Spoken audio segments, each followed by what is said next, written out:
This project will be built thanks to the support of several of today's distinguished guests and will benefit the entire Westover community and the entire Air Force C-5 fleet. It is my distinct pleasure to introduce Commander of the 439th Airlift Wing, Colonel Janik.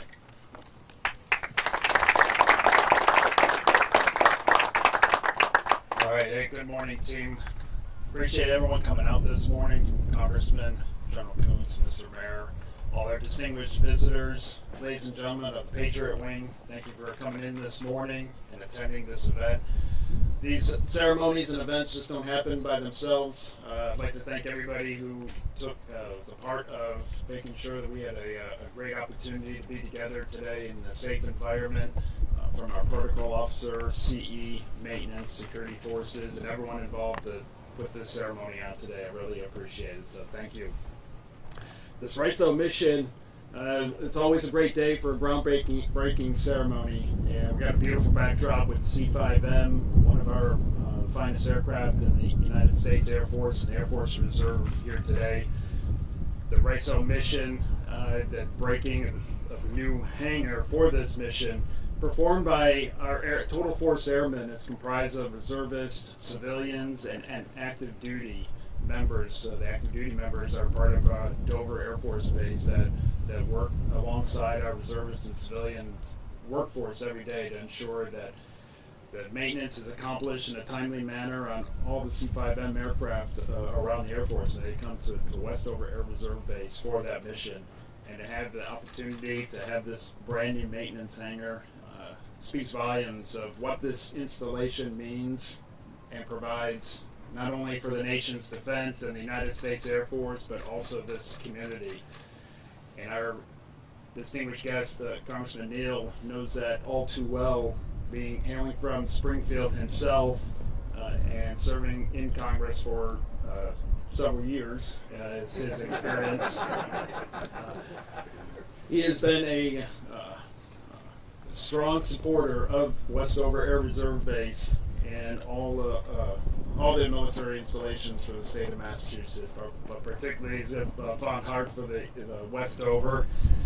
And we couldn't have these ceremonies without our local, state, federal elected officials and their support, supporting the men and the women of the 439th to have these groundbreaking ceremonies, brand new facilities to work in.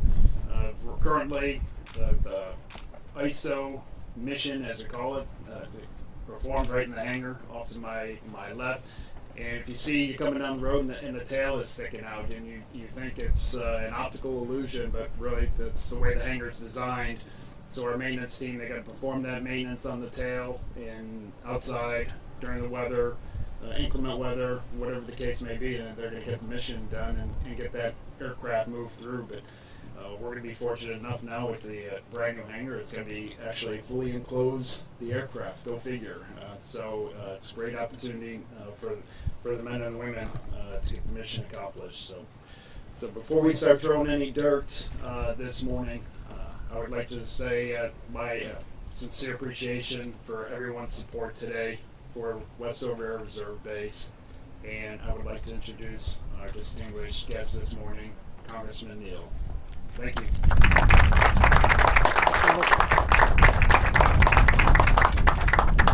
Thank you, Colonel, very much, and thanks for your nice words of introduction. We might just pause for a moment to remember Colin Powell on this occasion. If we just bow our heads and take the moment to remember his remarkable contributions to our nation.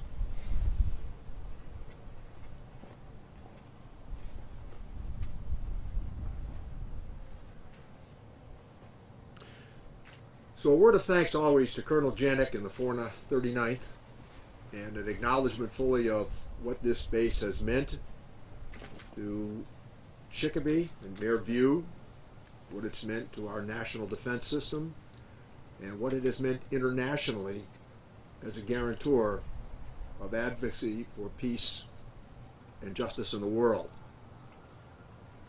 This process began a long, long time ago. So as Colonel Janik was very kind to say, I've been in Congress for a while. I might say this is one of the advantages of it. This process actually began with a request from a former commander of the base, and it was in my office. I think I was in the Cannon building in a lower jurisdiction at the time, and the discussions ensued. It was more than 10 years ago when that conversation took place. There is a very complicated process in congressional life. It's called request, authorization, and the authorization takes place under what is known as the National Defense Authorization Act. And Congress acts upon that annually.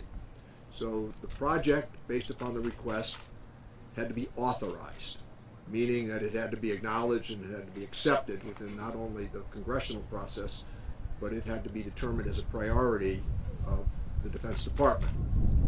Then the next step in the ongoing challenge was what is known as the appropriation process.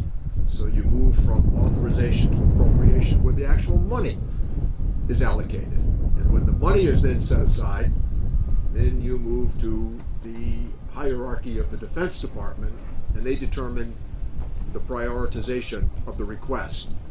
I want to use the moment to point something else out. If we were here more than 2 decades ago, many of us would have been questioning what the future of this base would have even been.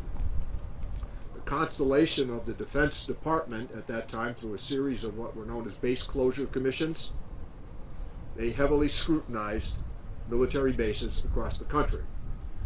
I would dare say that I thought it was Operation Desert Storm that demonstrated the value of Westover in America's national defense challenge at that time. But even before that, there was the vision in the 30s and the 40s of Mayor Neal here in CHICOPEE. Imagine trying to locate a military base like this in a residential neighborhood today.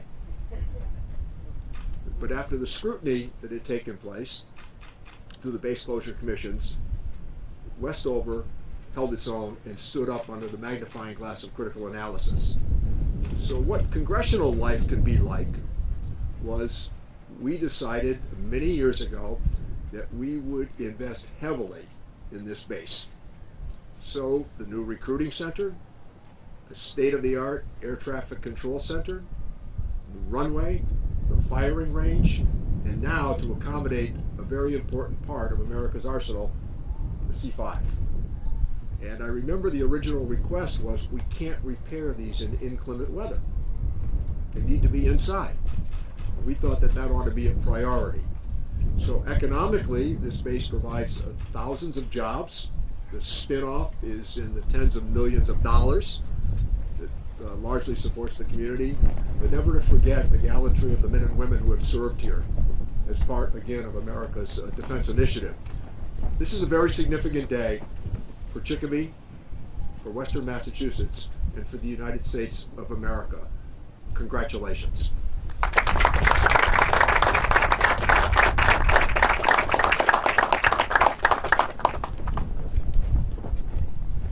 If I could ask a couple of military volunteers maybe just to watch the flags, maybe put your foot on the pedestal, I appreciate that. Thank you very much.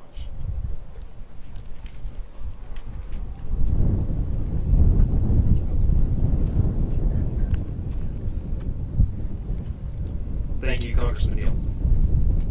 At this time, we ask the following individuals to please come forward to participate in the breaking of ground that will officially begin the construction of the new C-5 Regional Isochronal Hangar. Mr. Morin, Mr. Anderson, Colonel Janik, Congressman Neal, Brigadier General Kuntz, Mayor View, Colonel Counts, Mr. Beatty, and Mr. Costanzo.